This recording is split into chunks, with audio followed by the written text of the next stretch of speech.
de la commission, parce que c'est exceptionnel. Habituellement, Mhm. il n'y a pas de réponse, mais là, la commission, dans un communiqué repris par l'agence APS, qu'on a publié aussi sur TSA, Mhm. il est dit que le film a repris des extraits vidéo de YouTube de personnes qui ont été jugées par les tribunaux. Je pense il parle de blogueurs ou des personnes qui ont été montrées dans le film. Quelle est votre réaction? Oui, tout à fait, je l'ai lu. Bon, alors, la commission de visionnage a donné finalement son rapport par voie de presse.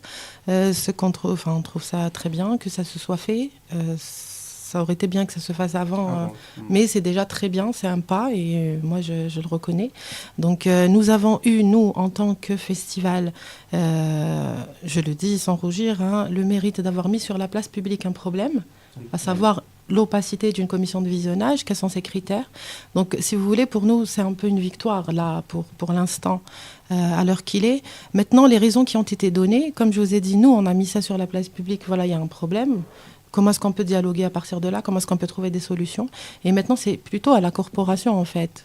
C'est la corporation que ça regarde aussi. C'est-à-dire, c'est un réalisateur, quand il voudra faire un film, à ce moment-là, il va se poser 30 000 questions en fonction de ces critères-là.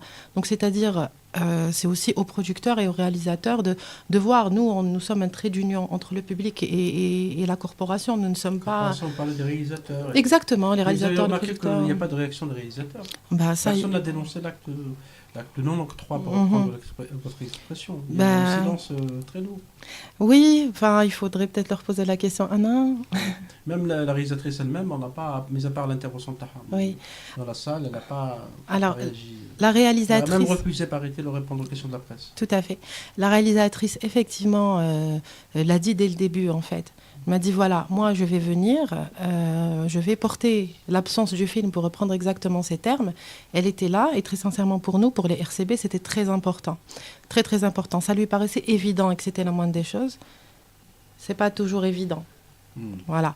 Mais en fait, elle a dit ce qu'elle avait à dire. Et en fait, je pense que c'est plus lié. Ce n'est pas tant refuser de dire que son film a été interdit. Je pense que c'est plus une question de pudeur et aussi de peut-être une façon de vouloir un peu se préserver, de ne pas vouloir parler, faire d'autres déclarations à la presse. Mais elle en a fait une pendant la clôture des RCB. Et le RCB